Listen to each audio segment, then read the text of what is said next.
a Lucileia sempre fala que eu corro mais, o meu raciocínio é rápido demais, ela fala assim, vai lento, mas é o tempo, né?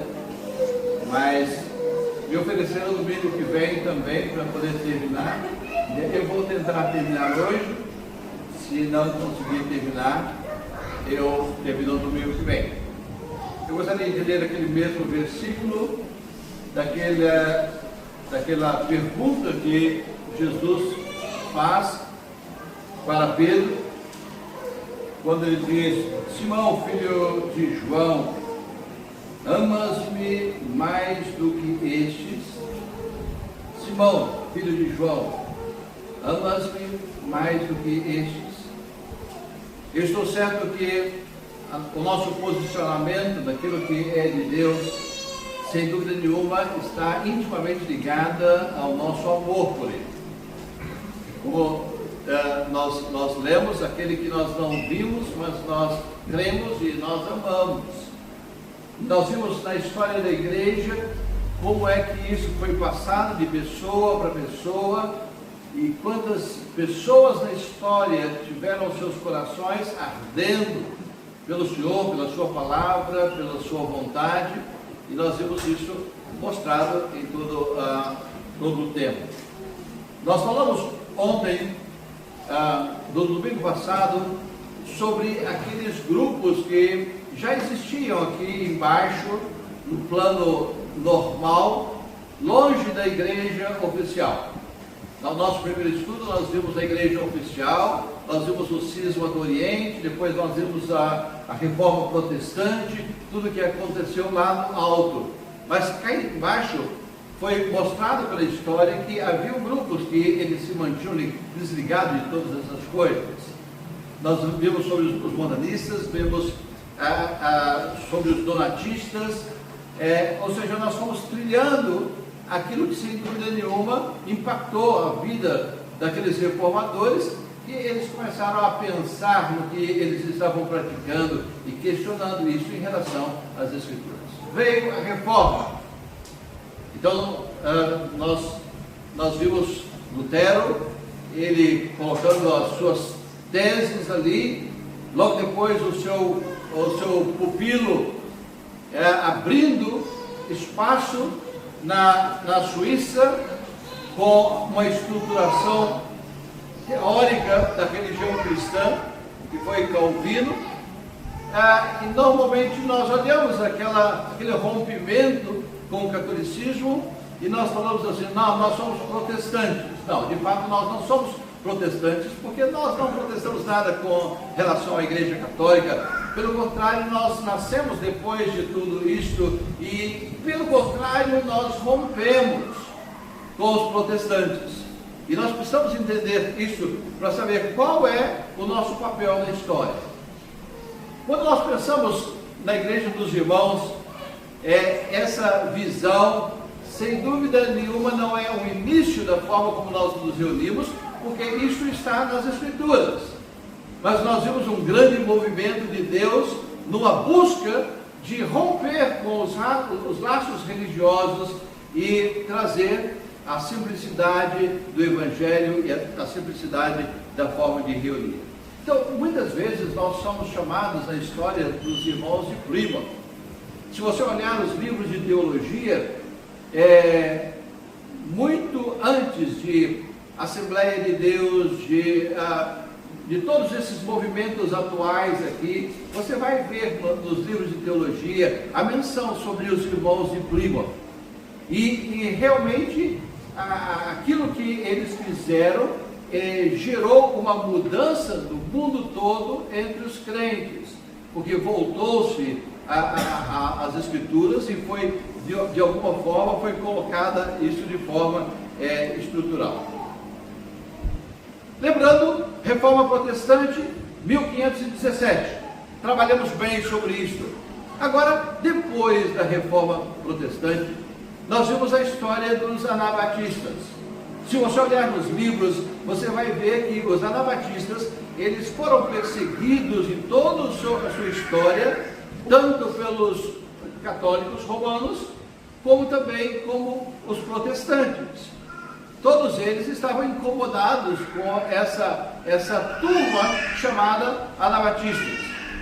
Era chamado de o braço radical da reforma. Então, quando veio a proposta da reforma, houve grupos em vários lugares do mundo que disseram, nós não queremos, não é isso não. Nós queremos alguma coisa mais profunda. Nós queremos olhar lá para baixo como é que os cristãos vivem desde o início de Atos dos Apóstolos. E nós vemos que os característicos principais desses chamados anabatistas, primeiro, é a rejeição ao batismo infantil. Isso foi introduzido dentro da religião oficial. No início não era assim.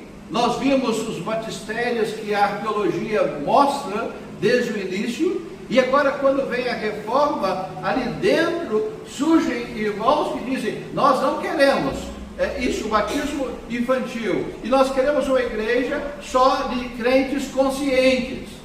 Ou seja, quando alguém entra para a igreja é porque ele se arrependeu, ele foi batizado de forma consciente e ele se torna um membro de uma igreja local. Então, nós vemos que isso inclui uma vertente muito grande, porque em cada ponto do mundo foram surgindo pessoas que começaram a questionar o próprio histórico do protestantismo. Eu queria pensar rapidamente sobre alguns grupos anabatistas. Primeiro, os anabatistas suíços, em 1523, logo depois da reforma. Nós vemos que eles estavam sendo ensinados por Ulrico Zwinglio, e nós vemos que eram bem próximos dele, e de repente esse da reforma, ele leva ao conselho da cidade o seu projeto, e nós vemos que imediatamente há uma parceria entre o protestantismo ali e o governo, e algumas coisas permaneciam nesse contrato que eles fizeram com o governo.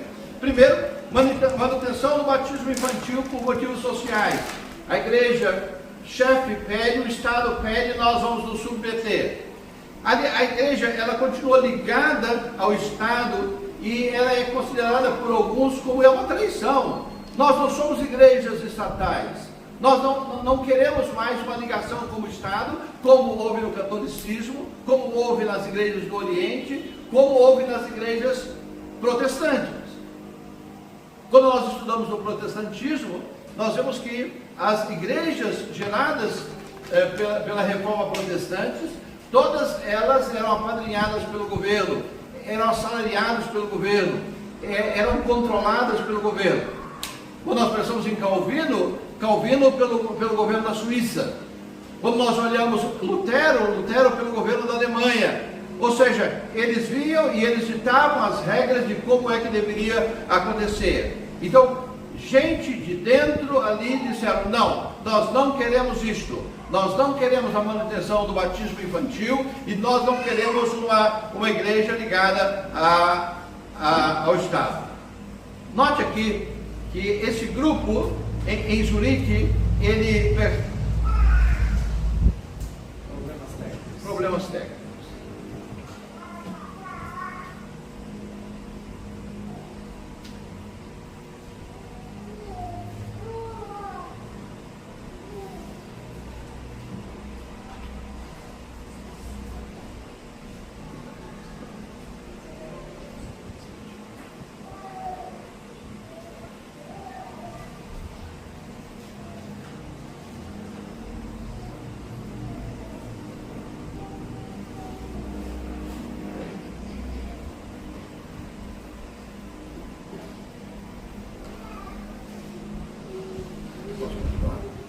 Eu vou continuar, deixa os técnicos aqui, porque nós vamos ficar.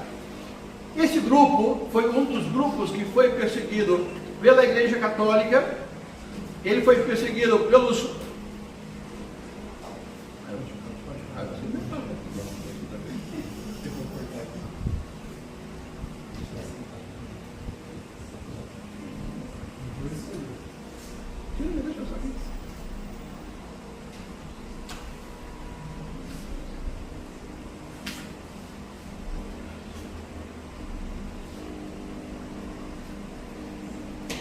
Ok, não precisa anotar nada, porque eu mandei no grupo todo o esboço do que eu estou falando, então está lá. Quem quer estudar mais pode olhar lá. E eles foram perseguidos pelos católicos, eles foram perseguidos pelos luteranos e eles foram perseguidos pelos os demais reformados. Ou seja, de repente surge alguém que diz: nós não queremos ligação com o Estado, nós não queremos o batismo infantil. Ou seja, nós temos que considerá-los hereges, e como diz Calvino, hereges têm que morrer na fogueira. E nós vemos que eles saem sendo perseguidos. Depois nós temos os Luteritas, em 1520, fundado por Jacob Rutter. Esse grupinho, ele queria tudo isso, mas eles tomaram uma decisão interessante. Eles queriam uma comunidade de bens, tudo em comum. Juntou o grupo e disse: nós não queremos nada ligado a isso que está aí em termos de religião. E ele disse: nós vamos viver em comunidade. E ninguém tinha bens. Vendiam as propriedades, como aconteceu lá em Atos dos Apóstolos, e compraram terras e foram trabalhar ali na terra e viviam em grupos. Nós vemos que isso influenciou outros a fazerem o mesmo, como os Menonitas. Os Menonitas nasceram de Menon Simon. Eu gosto da palavra Menon. Quando eu estudei o grego no SBIM, nosso professor de grego, ele falava assim: nós somos menonitas, porque o verbo menon no grego é permanecer, e nós permanecemos. O Simon, Menon Simon, nós vemos que ele também traz para as comunidades uma forma de reunir diferente da religiosidade, tanto dos protestantes como do catolicismo. E eles também sofreram perseguição, tanto dos católicos como dos protestantes. Uma coisa que precisa saber aqui é que normalmente a gente fala das cruzadas e daquelas pessoas que eram mortas como hereges, mas o protestantismo fazia a mesma coisa. Ou seja, quem não concordava era herege também, e eles arranjavam uma forma do Estado financiar esses homicídios.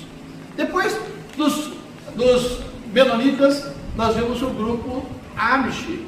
Eu acho que vocês já devem ter visto o grupo Amish, aqueles que andam de carroça, tudo de preto, eles não usam luz elétrica. Ou seja, vamos no outro extremo. Nós não queremos nem protestantismo, nem igreja romana, e eles tomam uma posição mais conservadora, e quando fazem isso, eles vão para comunidades e eles estão preocupados com uma fidelidade radical e uma vida totalmente separada daquilo que estava ali. Eles descendem diretamente dos Menonitas. Características gerais desses anabatistas, grupos que foram surgindo depois da reforma. Pacifismo. Mas isso aí é lógico, né? Todo cristão é pacifista. Não. Até então, pegavam em arma mesmo e matavam mesmo. Era a guerra contra os hereges. Mas esses disseram: nós não pegamos em armas. Nós não matamos. Ou seja, parece que começa a haver um retorno aos princípios das Escrituras. As congregações eram autônomas. Ou seja, eles diziam: nós não queremos participar de nenhum grupo que não seja alguma coisa de Deus mesmo. Então nós não queremos estar na igreja luterana, nós não queremos estar na igreja calvinista, nem na presbiteriana, nós não queremos. Congregações autônomas, grupinhos separados. Separação da igreja e do Estado. Não, nós não queremos nenhuma ligação com o Estado. E disciplina, uma disciplina comunitária rigorosa. Vocês sabem que o estilo de vida, mesmo dentro do protestantismo, tem um cristianismo professo, onde as pessoas estão ali dentro, mas cada um tem a sua vida fora, diferente. Ou seja, ninguém cobra nada de ninguém. E normalmente se faz a política da boa vizinhança. Esses cristãos agora, avivamento depois disso, nós vimos que começa a mudar o conceito sobre a função da igreja. Primeiro, a igreja existe para anunciar a salvação e levar pessoas à fé. É o objetivo da igreja. Não pense que, João, isso é normal. É normal para você que está reunido aqui desde que você se converteu. Mas eu estava conversando com um irmão há uns 15 dias atrás, e eu falei sobre a nossa festa de encerramento da escola, e ele perguntou para mim, e o que você pregou? Eu disse, não, o tema lá era o peregrino, e eu apresentei Cristo como o caminho, e falei alguma coisa da apresentação de Cristo como o caminho, a necessidade de Deus estar no caminho. E ele falou assim, João, há anos eu não ouço o Evangelho, eu sinto saudade de ouvir o Evangelho. Ele reuniu conosco. E ele está numa grande denominação. Mas ele disse, eu não ouço isto. Eu estive pregando num desses encontros da escola, e uma senhorinha da igreja local, ela me procurou e falou assim, pastor, que lá é pastor, há muitos anos eu não ouço uma pregação do Evangelho como esta, porque infelizmente há pouca pregação da cruz de Cristo nos nossos dias. Há pouca pregação da cruz de Cristo. É o evangelho social, é o palco. Nós vimos que igrejas que foram grandes evangelizadoras viraram casa de show hoje. E as pessoas vão lá, não por causa da palavra, mas elas vão lá por causa das apresentações que se fazem ali. E quando nós chegamos à mudança posterior aos anabatistas, nós vemos que começou a haver a ênfase na experiência de conversão. Até então não se fala. Eu perguntei para alguém da igreja presbiteriana, sua filha é convertida? Ela virou para mim e falou assim, depende o que você chama de conversão. Ou seja, essa necessidade de converter-se a Cristo, de crer nele, de confiar nele, isso foi se perdendo, e agora nas igrejas evangélicas sucessoras aos anabatistas, a ênfase começou a ser na conversão, ênfase numa decisão pessoal. Eu preciso ser impactado com a mensagem do Evangelho, eu preciso parar e confiar e crer em Cristo, eu preciso dar atenção à chamada do Evangelho.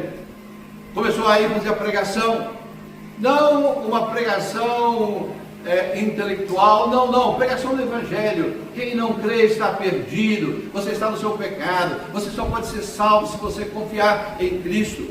E aí, nesses novos movimentos, começam os planos de missão.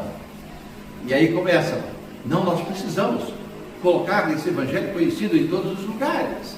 E as pessoas saem para os lugares. E é nesse momento histórico que surge a Igreja dos Irmãos. Em 1825, mais ou menos, o movimento chamado Os Irmãos de Plymouth, ele vem principalmente da Irlanda, em Dublin, e depois da Inglaterra. Há uma renovação bíblica, há um repensar da eclesiologia, e nós vemos que um novo grupo surge no meio de toda essa parafernália, e nós vemos que era um grupo bem pequeno. O contexto em que surgiu o grupo dos irmãos: primeiro, cansaço com o institucionalismo das igrejas estatais, especialmente a igreja anglicana. E eles vinham às missas, e eles vinham às rezas, e eles estavam cansados porque não acontecia nada, e cada dia mais uma frustração em ver tudo aquilo ali. Uma reação ao clericalismo, porque isso foi trazido da reforma protestante. Lá nós tínhamos o bispo, o padre, cá nós tínhamos a mesma coisa. Na igreja anglicana, a mesma coisa, a igreja luterana, mesma coisa, a igreja presbiteriana, continuou a mesma coisa por muito tempo. Inclusive, os pastores usavam a vestimenta, eles não usavam toda a parafernália, mas eles usavam a vestimenta, e até hoje são chamados de reverendo. Ou seja, há um clericalismo. A palavra reverendo significa tremendo. Tremendo é Deus. Eu não posso ficar me dirigindo a outros irmãos em algo que o próprio Deus é citado. Ou seja, eles trouxeram aquilo e há agora uma reação nessa guerra entre clero e leigos.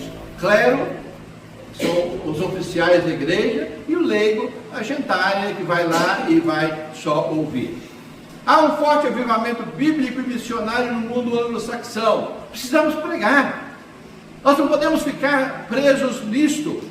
E eles sofrem uma influência muito grande de grupos que já estavam vindo, fazendo boas coisas dentro do Evangelho.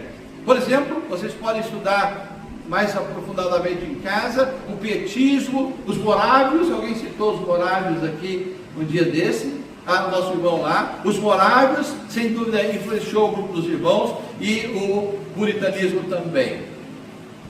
Ele influencia um grupo. Eu gosto disso, um grupo de jovens, 20, 25, 30 anos. E eles ouvem o Evangelho. O coração arde. E vem o clamor do Senhor. Você me ama mais do que isso que está vendo aí?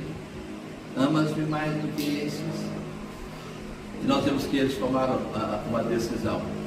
Por que o nome Plymouth Brethren? Queremos uma nova religião aqui chamada os Irmãos de Plymouth? Não, eles nem queriam isto. O nome não foi escolhido pelo grupo. A Plymouth era uma cidade inglesa onde o movimento cresceu. E aqueles que olhavam aquele grupinho que se reunia ali, de forma simples, buscando coisas diferentes. Lá tem aqueles irmãos lá da cidade de Plymouth. Mas a história mostra que eles não queriam ser chamados de irmãos de Plymouth. Pelo contrário, chamam-nos irmãos só. Ou cristãos que estão reunidos ao nome do Senhor. Cristãos ao nome do Senhor. Nós não queremos nada que tome o lugar do próprio Senhor na nossa história. Fundamentos bíblicos centrais desse movimento dos irmãos. Primeiro, Mateus 18 e 20. Onde 2 ou 3 estiverem reunidos no meu nome, eu vou estar ali no meio deles. Simplicidade. Onde estiverem 2 ou 3, eu vou estar ali.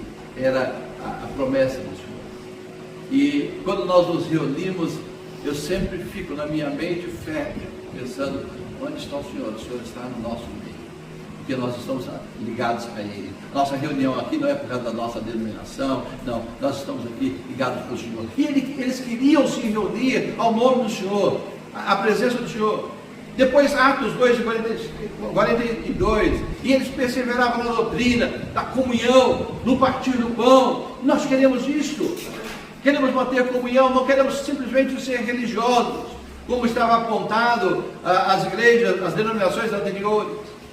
1 Coríntios capítulo 12, versículo 14, sobre os dons distribuídos. Não há uma elite clerical. Nós não podemos terceirizar os nossos dons para uma pessoa. Ele prega, ele pastoreia, ele ensina, ele recebe um salário para isso. Mas o que eles falaram? Não. O que nós encontramos aqui em Coríntios é que cada um tem um dom diferente. E cada um é necessário para esse corpo. É isso que nós queremos. Ou seja, ninguém é mais importante do que ninguém. A igreja precisa de cada um membro do seu corpo. O que parece menos capacitado intelectualmente, ele tem a sua função dentro do corpo. Não é aquele que sabe falar, não. Todos nós somos responsáveis deles, isso é importante. Nós não vamos deixar isso para trás. E depois, 1 Pedro capítulo 2, versículos 5 e 9, sobre o sacerdócio universal do crente. Ele diz, sacerdote não é o reverendo, não é o pastor, não, sacerdote é cada um de nós. Cada um de nós é convidado para ele entrar pela porta cujo véu foi derrubado e prestar o seu culto. Ou seja, isto são valores que nós precisamos trazer, e aqueles irmãos, eles trazem isso fundamentado nas Escrituras. Estou indo rápido? Teologia essencial. É burrice falar que os irmãos das igrejas locais eles não têm uma linha teológica. Nós temos sim um pastor que recebe salário, mas nós temos pessoas dotadas que conhecem as Escrituras, que ensinam as Escrituras e que podem debater com qualquer um que se oponha. Ou seja, quando se pensa em teologia, busca-se uma teologia pura, e os irmãos de Plymouth, eles voltaram para isso. Primeiro, igreja. O que é igreja na eclesiologia? É a assembleia local de crentes regenerados. Isso é igreja. Ou seja, igreja não é o templo, igreja não é uma denominação, não, é um grupo de pessoas regeneradas. Não é à toa que quando nós estamos na ceia do Senhor, vários irmãos falam, nós estamos aqui, Senhor, num grupo que tem sido salvo por Ti. Nós estamos aqui, Senhor, porque nós fomos redimidos do nosso pecado, porque nós esperamos o retorno do Teu Filho, um grupo reunido, um grupo de pessoas salva, nenhum clero profissional. Um dos característicos dos irmãos é, na igreja não existe clero, não existe ninguém assalariado, ninguém superior. Todos nós somos irmãos em Cristo. Há um pé de igualdade entre todos nós. Tem uma liderança reconhecida? Sim, pela maturidade espiritual e não por uma ordenação formal. Ele lá foi ordenado, então ele pode pregar. Ele é pastor, ele pode pregar. E diz, nós precisamos fugir disso. Ou seja, significa que os irmãos da igreja local têm menos competência ou menos conhecimento do que o reverendo aí? De fato não tem. Não tem. Nós temos tido na história entre os irmãos pessoas com uma capacidade tal nas Escrituras que você fica boquiaberto. Como é possível conhecer tanto? Simplesmente porque tem um dom e Deus permitiu e foi isso. Nunca sentaram no seminário? Não. Mas eles têm um conhecimento pela sua vivência com Deus e pela sua vivência com as Escrituras. Então, é simplesmente uma maturidade. O pastor da igreja local, ele não é convidado pela sua economia ou pela sua capacidade intelectual ou coisa desse tipo, mas ele é convidado, ele é reconhecido entre os irmãos pela sua capacidade espiritual. Soteriologia, ou a doutrina da salvação. Eu acho que vale a pena pensar nisso. E todas as vezes que eu penso no assunto da doutrina da salvação, eu dou tantas graças a Deus por ter sido discipulado por irmãos aqui da igreja local, da igreja de onde eu saí, sobre a salvação da alma. E se você olhar na história da igreja, nós já temos trabalhado em alguns pontos, há muito erro. Sempre houve muito erro.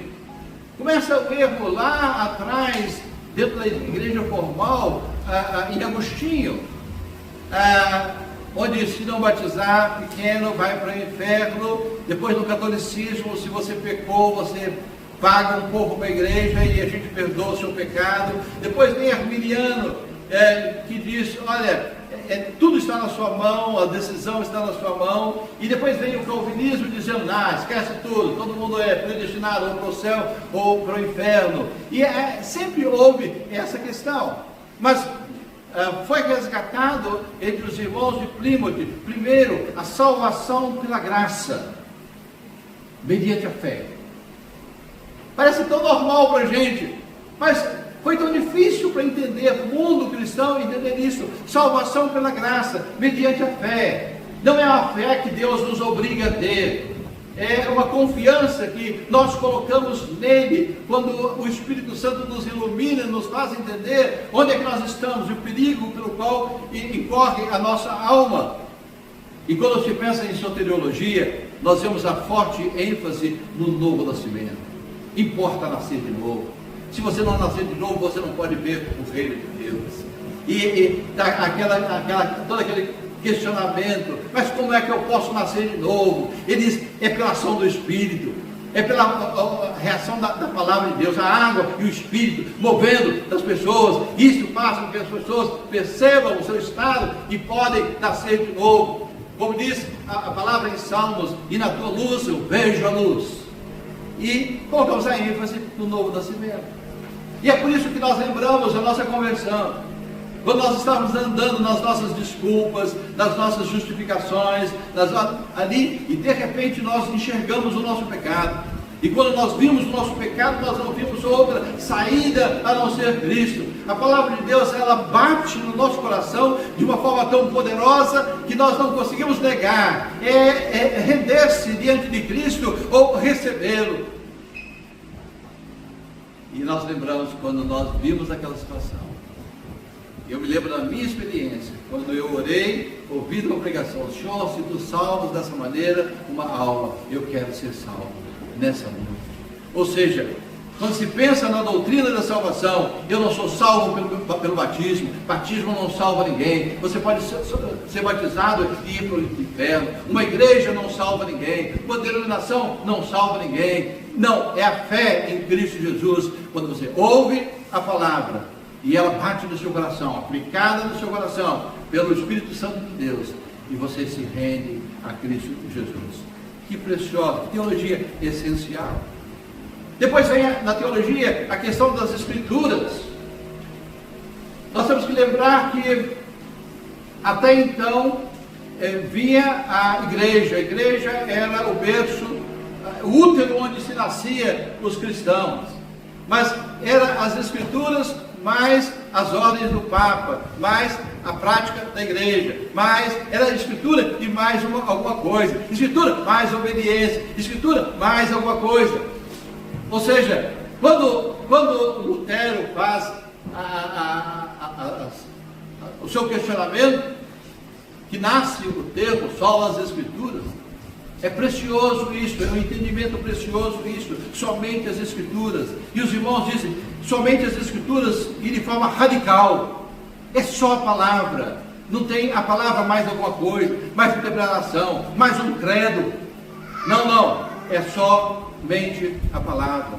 Eu posso estar errado, então eu posso retornar, porque é só a palavra. E esse grupo de irmãos, eles assumem essa sola Escritura radical. A leitura bíblica literal e gramatical é o que está escrito, é aquilo, eu não retomo, é aquilo. E aí vai nascendo um grupo que está ali se reunindo, colocando as Escrituras no seu devido lugar. Mas um dos fatores que mudou a história da igreja no mundo foi a questão escatológica. Nós vimos que adotaram o dispensacionalismo, que hoje é negado pelas igrejas protestantes. Dispensacionalismo. Eu tenho visto vídeos, porque a internet aceita tudo. Eu tenho visto vídeos de teólogos presbiterianos ou pensadores presbiterianos falando que dispensacionalismo é como se fosse uma nova revelação, que houve uma profetisa que teve aquela visão e Jane Darby assumiu. Isso é mentira. Na verdade, ele simplesmente olhou a maneira como Deus trabalhou na história humana em cada período de tempo e ele descreveu isto. Ele colocou isso no papel, percebe isto, e fica tão claro isto quando nós pensamos, por exemplo, entre os gentios e os judeus, que a gente vê a diferença, e a diferença mostrada em todas as Escrituras. Quando Paulo, por exemplo, no capítulo 9 de Romanos, ele fala sobre essa diferença, ele fala assim, olha, aquele que não era povo, se tornou povo, falando dos gentios, ele fala assim, Deus quis estender a sua graça aos gentios, faz a diferença entre judeu e gentio, e ele diz assim, quem é você para discutir com Deus? Como é que o barro pode questionar a Deus, se Deus resolveu estender a salvação aos gentios? Ou seja, dentro da escatologia, ele explica todas essas coisas, e nós vemos que isso foi difundido pelo mundo todo por Jane Darby. Nós vemos isso indo para os Estados Unidos, para a Europa, para o mundo todo, e quando os crentes falam sobre grande tribulação, sobre retorno de Cristo, sobre aquela sequência, isso não nasceu lá dos teólogos, nem da reforma, e nem coisa nova, mas isso foi difundido de uma maneira geral, porque isso saiu de dentro dos irmãos pela visão que eles tiveram. Prática e ritual dos irmãos, teologia essencial, prática e ritual, ceia do Senhor semanalmente. Aqueles irmãos, um grupinho, eles não eram uma denominação, era um grupinho que eles se reuniam no primeiro dia da semana, um grupinho ali em torno, numa roda, e eles estavam ali para poder ler a Bíblia, para orar juntos, e eles pegavam o emblema, pão e vinho, e eles comiam pão e vinho, e eles cultuavam ao Senhor. Eles se reuniam em torno do Senhor, de forma simples. Aí você fala assim, mas isso é normal? Não é normal, não é normal. O nosso irmão Jairo Gonçalves estava fazendo uma conferência na Igreja Batista, há anos atrás, já hoje na Glória, e eu me lembro que ele falou que ele estava lá, pregando lá, e quando passaram a ceia, desviaram dele, porque ele não era da mesma ordem. É verdade sim. Ou seja, quando nós pensamos na simplicidade das reuniões, nós vemos que é uma reunião em torno do Senhor. Nós vemos que as reuniões eram sem uma liturgia fixa, não tinha nada combinado, não tinha nada combinado. Eu não sei se você já viu as cerimônias. Eu já estive em Notre Dame, em Paris, e vendo uma reunião deles, e nós vimos toda a liturgia. É o momento certo, tem que fazer isso, tem que fazer aquilo, tem que fazer aquilo, tem que fazer aquilo. Quando nós chegamos nas igrejas protestantes, essa liturgia, ela permanece até nos nossos dias. Vamos ter uma reunião, nós vamos cantar o hino número tal, nós vamos dar tudo prescrito ali. Os irmãos de Plymouth, nós não precisamos disso. Nós podemos reunir 2 ou 3 em torno do Senhor e podemos cultuar o Senhor sem nada disto. Nós precisamos orar e qualquer irmão pode orar. E nós podemos ler a Bíblia e qualquer irmão pode ler as Escrituras. Nós podemos exortar e qualquer irmão pode exortar. Uma coisa simples. Eles buscaram a simplicidade. A busca dos irmãos de Plymouth, sem dúvida nenhuma, foi uma simplicidade. Saiu da mente deles? Não. Lá da igreja do Novo Testamento. Eles olhavam para lá e eles podiam fazer, era dessa maneira lá. Eu gosto da reunião da ceia do Senhor. Não tem ninguém escalado para orar. Eu até gostaria que mais irmãos orassem, mas eu não posso escalar para orar. E um pede o hino, e um faz uma oração, e um lê o texto. Todos os irmãos num pé de igualdade. Ninguém superior, ninguém controlando, ninguém organizando, nenhum presidente ali. Origem imediata dos irmãos. Então falamos que em 1825, um grupo de irmãos, eles começaram a se reunir em casas, sem pastor oficial. Então eles não estavam indo lá para uma denominação, para uma reunião de denominação, e eles estavam reunidos para ler a Bíblia. Ler a Bíblia. Eu fico pensando, quantas vezes nas nossas casas, ou a igreja, ela para ler as Escrituras em algum lugar? É tão raro isto. Família parar para ler a Bíblia, é tão raro isto. Nós temos as desculpas, não tenho tempo, eu corro demais, não. Nós temos as desculpas, mas aqueles irmãos, eles queriam, eles estavam afoitos por ver o que a Bíblia dizia. A oração, a celebração da ceia do Senhor não se perdia. Eu dou graças a Deus que a igreja de Quatro Barras, ela ainda vem em peso para a ceia do Senhor, exceto alguns que são turistas. Mas normalmente os crentes, eles vêm para o culto, e é um momento de adoração e de recordação do Senhor, e nós precisamos saber disso. Essas reuniões tinham como principal centro Cristo. Ele é a única cabeça da igreja. Todos os crentes são sacerdotes. Eu me reúno em torno dele. Ele é a pessoa principal, e eu estou ali próximo dele. O que esses irmãos rejeitavam? Primeiro, hierarquia clerical formal. Eles não admitiam que alguém fosse o clero ali e que dirigisse as coisas ali por conta própria. Não ao clero. Nós não queremos um pastor, nós não queremos clero. Eu fico indignado quando eu olho a história dos irmãos no Brasil e nós vimos que tem alguns obreiros que estão fazendo questão de serem chamados de pastor, de serem identificados como clero. Isso é um retrocesso, Não duvido a capacidade deles para ministério, não. Eu duvido a visão que eles têm do que é a igreja de Deus. Infelizmente, eles rejeitavam a hierarquia clerical. Eles rejeitavam títulos e ordenação institucional. Ou seja, títulos que fazem com que alguém se sinta maior do que o outro. E aí quando chega o clero na casa, todo mundo fica, chegou o pastor aqui, e chegou o reverendo aqui, e ele é tratado de forma diferente do que um irmãozinho qualquer. Eles rejeitavam liturgias fixas e impostas. Estou correndo demais? Tranquilo? Importância histórica dos irmãos de Plymouth. Eles influenciaram profundamente o mundo ao redor. Primeiro, pelo movimento missionário moderno. Eles alavancaram o trabalho missionário. Eu não sei se vocês sabem que a igreja dos irmãos é uma igreja missionária. É a igreja missionária. Eu tenho lutado para poder colocar essa visão no coração de cada um dos irmãos aqui. E está tendo.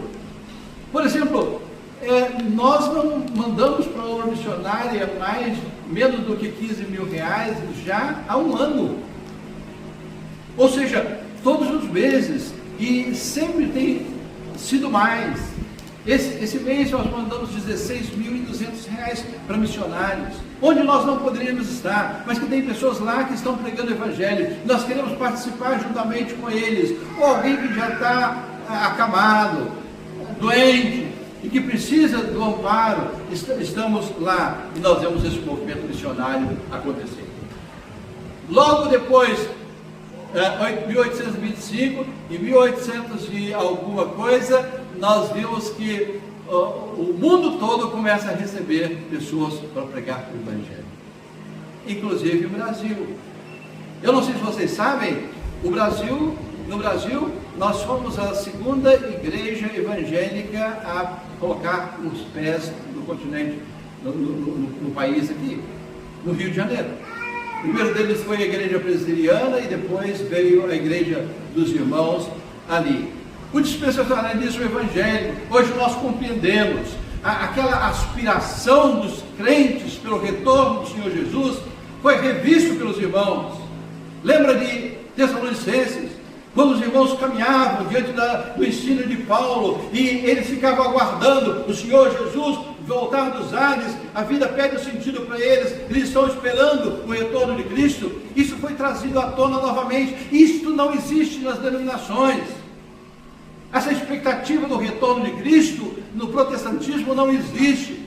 Eles estão simplesmente numa casa aguardando uma vinda de Jesus, talvez lá depois da tribulação, ou não entendem a situação. Mas sempre foi característica dos irmãos sobre o retorno de Cristo. Houve as escolas bíblicas, sem dúvida houve. É uma coisa incrível, mas os irmãozinhos do movimento dos irmãos, sem ter um teólogo por trás, sem ter uma estrutura por trás, conhece as Escrituras. Você pega um irmãozinho lá da Rondônia, longe das escolas, e ele conhece o plano de Deus, ele conhece as Escrituras, e é resultado de um movimento que trouxe a Bíblia para a nossa prática.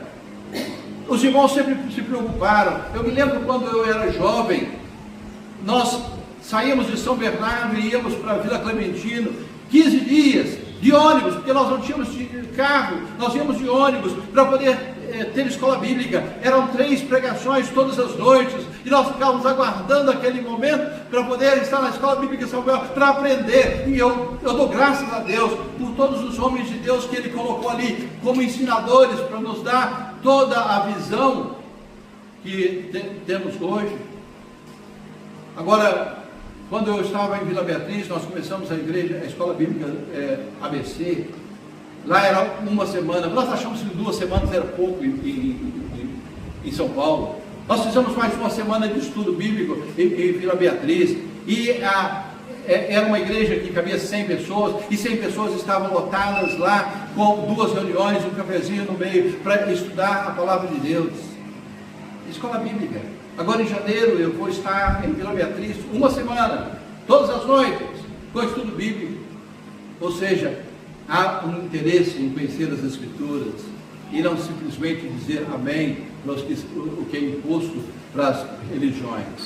Nós temos um modelo, estudos bíblicos indutivos, igreja sem clero. As igrejas dos irmãos, elas não têm clero no mundo todo. Se alguma igreja local deseja colocar um pastor, não se identifique como igreja dos irmãos, porque a igreja dos irmãos não tem clero, ela não tem um pastor assalariado, ela não tem um pastor que recebe honras de pastor, e são simplesmente irmãos que pregam, e é assim que deve ser. Hoje nós estamos aqui, nosso irmão Caio pregando, nosso irmão Samuel pregando, nosso irmão Josué pregando, nenhum de nós superior ao outro, simplesmente cada um no seu dom, fazendo aquilo que é de Deus, e isso por causa do movimento que surge de um retorno às Escrituras. Característicos: eles acreditavam que qualquer pessoa podia celebrar a ceia do Senhor, administrar a Santa Ceia ou pregar, qualquer um. Eu fico feliz, irmãos. Eu vejo que a minha prática funcionou em Quatro Barros, quando eu vejo o Tarcísio levantar de lá, e ele vem aqui, e ele, vamos dar graça pelo pão, e agradece. O irmão mais simples daqui, nós pagamos para ser alfabetizado quando ele se converteu, e ele tem espaço entre nós. Não é o João que tem que pregar, não é o João que tem que distribuir os emblemas, não, qualquer irmão é livre para isso. Tem um jovem que saiu das nossas igrejas e ele resolveu ser pastor batista nos Estados Unidos. E o irmão dele falou que certa vez o superior dele chegou na reunião e ele viu que um dos membros estava distribuindo os emblemas. E ele chegou para ele: você não pode deixar isto. Os emblemas só podem ser distribuídos pelo pastor. Ele diz: não, mas não é assim que a Bíblia diz. Não, mas é assim que a nossa denominação diz. Ou seja, é simplicidade. Qualquer um de nós pode estar ausente, os irmãos podem se reunir, podem partir o pão e podem recordar o Senhor. Outro ponto importante: não havia coleta de ofertas. Não havia coleta de ofertas. Será que alguém que entra entre nós sente essa diferença? Não podem passar a sacolinha e aquele tempo falando sobre a necessidade. Na igreja de Plymouth não se passava sacolinha. Havia uma caixa no assento e as pessoas podiam colocar as suas ofertas lá. A história diz que a pregação trabalhou de tal forma com aqueles corações que mulheres pegavam as suas joias e colocavam naquela caixa como oferta. Aquilo que era caro, mas que era menos importante do que a própria obra do Senhor. E os diáconos vendiam aquelas joias e compravam comida para os pobres. Plymouth, os irmãos de Plymouth, destinada aos pobres. Note a narrativa de uma reunião que aconteceu no início. Uma reunião muito comum era a leitura da Bíblia realizada na casa das pessoas. Andrew Miller, um dos primeiros escritores dos irmãos, relata que cerca de 30 membros se reuniam por volta das 17h30 para o chá, a refeição da noite. Eles se vestiam de forma simples, não era a igreja onde vai todo mundo empetecado, se vestiam de forma simples, sem adornos. Não discutiam notícias gerais. Quantas vezes a gente está falando de economia aqui na reunião, entre os irmãos? Eles não discutiam notícias gerais. Política seria considerada profana. Eu discutir política, quando estava nas nossas reuniões, é profano. E quantas vezes hoje os nossos púlpitos estão na discussão política? É o pastor que é candidato, é o bispo que é candidato, é isso que é candidato. O grupo dos irmãos disse, não, nós estamos alheios a isso. Eles nem votavam, eles não queriam votar, eles compreendiam que o mundo deles não estava aqui, que eles não podiam arrumar esse barco que estava afundando. A perspectiva deles era outra, e eles tomaram essa decisão de não se envolver nisso. Quando o chá ficou pronto, tudo ficou em silêncio, e eles esperavam até que alguém orasse. Por volta das 19 horas, encontraram um lugar para sentar, cada um com sua Bíblia, um inário. Após uma breve espera, um hino foi cantado e uma oração foi feita. O chefe da casa então perguntou se algum irmão tinha alguma passagem da palavra em mente que gostaria de compartilhar. E aí o irmão abria, eu estou pensando nisso. E ele colocava. Percebe a simplicidade? Essa foi a simplicidade do início da igreja dos irmãos. Dizem que um culto concorrido em 1851. E foi contado, havia 7.272 pessoas nesse culto. Imagina a multidão. Estavam atraídos pelo coral, estavam atraídos pela banda, estavam atraídos pela grupo de teatro. Não. Aquele grupinho tem encontrado o Senhor. Aquele tem cultuado o Senhor. É isto que eu quero para a minha vida. E ali na Inglaterra, no país de Gales, 7.272. Principais nomes do movimento dos irmãos. Eu vou falar mais 10 minutos e eu paro onde der. Ok? Principais nomes do grupo dos irmãos. Primeiro, J.N. Darby. Já deve ter ouvido falar de Darby. Às vezes alguém fala que nós somos darbistas ou coisa desse tipo, de fato nós não somos. Ele era clérigo anglicano irlandês. Era um reverendo. Nossa Senhora sua alma.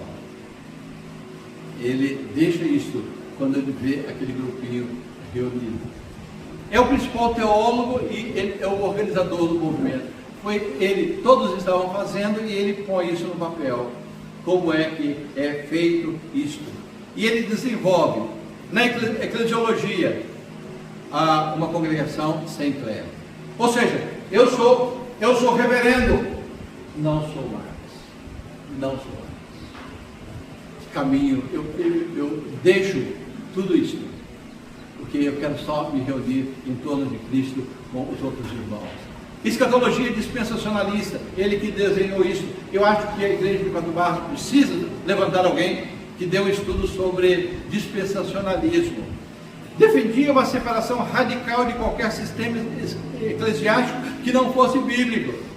Ou seja, eu deixo a igreja anglicana, vamos nos reunir como irmãos aqui. Ah, mas eu quero ir lá visitar a igreja anglicana. Não, quer ir lá, vai, fica lá. Era verdade. Ou você está conosco, ou você está lá. Não tinha esse negócio de ir lá e cá, como algumas pessoas gostam de fazer. GW falou, é exclusivismo. Nós não queremos isso. ênfase sobre a presença e a ação do Espírito Santo na igreja. Ele enfatizava isto. Nós nos reunimos de uma forma fria, como todos os grupos reunidos no passado, ou seja, Deus está entre nós e Deus fala conosco e nós queremos ser edificados por Ele e Ele vai se manifestar entre nós pela palavra, pela pregação. Ou seja, nós temos que estar atentos. Nós vamos para uma reunião, Senhor, fala comigo. Senhor, eu quero orientação. Senhor, será que eu estou errando em algum ponto? Senhor, me mostra. Não deixa eu errar. Corro para lá ou corro para cá. Eu preciso da tua orientação. E ele fala sobre uma dependência de Deus que não estava acontecendo até então nos grupos ali. Ele afirmava olha bem, ele afirmava o livre-arbítrio é uma teoria falsa e absurda. Livre-arbítrio é um estado de pecado. Você sabe o que é o livre-arbítrio? Você é salvo quando você quer. Você tem o direito de escolha. Você é salvo quando você quer. E aí você tem os pregadores que dizem, quem quer aceitar Jesus? Aí um emocionado levanta lá, isso não é salvação. Isso não é salvação. Livre-arbítrio, o meu arbítrio, ele quer o pecado, ele quer o afastamento de Deus, ele quer um distanciamento de Deus. Não, se não houver uma ação de Deus para me convencer do meu pecado, da justiça e do juízo, e jogando luz na minha vida, nunca vou ser salvo. Ou seja, eu sou totalmente dependente de Deus. Se Deus me soltar ao meu livre-arbítrio, eu caminho a passos largos para o inferno. E nós precisamos entender isso. E eu gosto de ver a simplicidade dos irmãos da casa de oração, ainda pregando, arrependei-vos, pois, e convertei-vos. Vamos insistir? Não, deixa que o Espírito Santo faça isto. Nós vemos que ele defendia a separação radical do sistema eclesiástico. E uma coisa interessante é que J. Darby, ele era calvinista. Mas como, João? Ele era anglicano. Lembra que todos os protestantes eram calvinistas. E sempre a gente traz alguma coisa de onde a gente foi lá. Você sabe o que a literatura fala sobre J. Darby ser calvinista? Ele deixa o calvinismo amado, idolatrado pelo protestantismo, e ele coloca a igreja, e ele coloca o evangelho, e ele coloca as missões no lugar, e não discute mais sobre predestinação ali. Ele não mexe com isso, o assunto dele é isso. E quando ele fala sobre a predestinação, ele diz assim, creio que a predestinação para a vida é o propósito eterno de Deus, por meio do qual, antes dos fundamentos do mundo fossem estabelecidos, ele decretou firmemente salvar dentre a raça humana aqueles que escolhera em Cristo. Predestinação, para ser entendida, ela sempre tem um locativo, em Cristo. Nós somos predestinados em Cristo. Qualquer que entra nessa barca chamada Cristo é predestinado à salvação. E é justamente essa predestinação para a vida que J. Darby ele fala na sua literatura. Anthony Groves teve papel catalisador decisivo. Ele defendeu publicamente a rejeição do clericalismo, o retorno ao modelo do Novo Testamento. Nós vemos que ele influenciou Bellet e influenciou Darby, ou seja, ele começa a organizar de forma prática o movimento dos irmãos. É isso que nós queremos. E tem lá James Darby, o intelectual, o poderoso entre os irmãos. Nós vamos ver mais para frente o que ele fez. Tinha Bellet, que era o homem espiritual, que via as coisas de maneira mais soft, influenciadas por um homem. Os outros aparecem seus nomes, ele aparece pouco, mas é alguém que dizia claramente não ao clericalismo, não, sim ao retorno do modelo do Novo Testamento. Eu vou parar por aqui.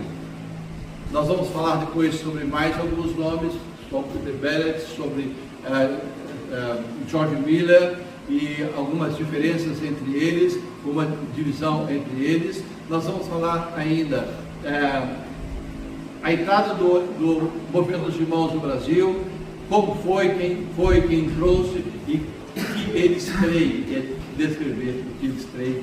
Então nós continuamos no próximo vídeo.